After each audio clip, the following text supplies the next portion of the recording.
Elmer Schmidt is a cobbler. For 47 years, he has done his work at the same bench. He uses no machinery, just his leathered hands. A technique he has perfected is to toss some tacks into his mouth and then spit them out in the correct orientation while constructing a boot.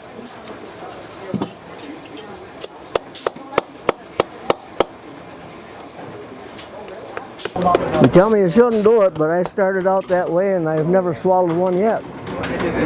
The 80-year-old Schmidt is one of 9 people who hand sew shoes and boots at the Russell Moccasin Company.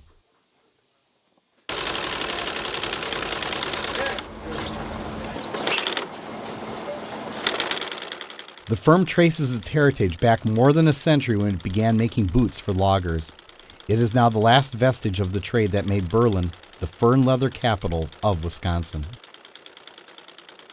Where they were making logging boots and that type of thing when it was first started out, and expanded into making high-end hunting boots. And at the time that was run by Will Russell. And then my father-in-law bought it in 1929. Kind of expanded it at that time into a lighter weight hunting boot, and expanded it into in the early 40s and through that. Technology takes a back seat to simple efficiency.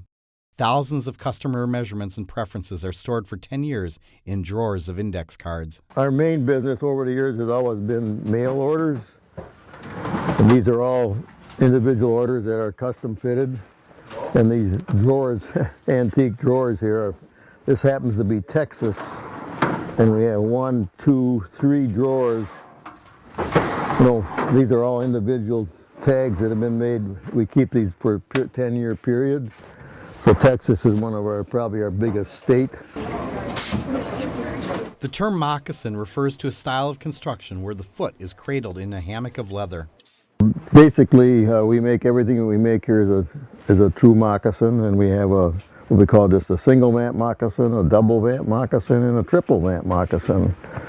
The moccasin shoe is such that it's like a hammock where the bottom piece of leather goes around your foot, and it's like a hammock. And when you get to about welts or things like Allen Edmonds or stitch downs, this bottom piece of leather only goes down part way, and then the bottom of the shoe is usually filled up with cork or an insole. If you run your hand down inside one of our boots and roll it around, this stitching where this is sewn on does not come through to the inside, or does this hand sewn stitching come through to the inside. And if the boot is properly treated, it makes for an exceptionally watertight construction and boot. Nobody really made that other than ourselves. So there's just an awful lot of handwork involved in the situation. So, over the past few years, the company has seen orders from Japan jump. The Japanese like it because they just kick it on and off, and they're always taking their shoes off over there. The Japanese like old-time American companies. The older the better. Fabricius thinks there will always be a market for his products, but they do face a major challenge in the future. There will always be a market for custom boots. Just be a matter of whether you'll be able to continue to find the people to produce them.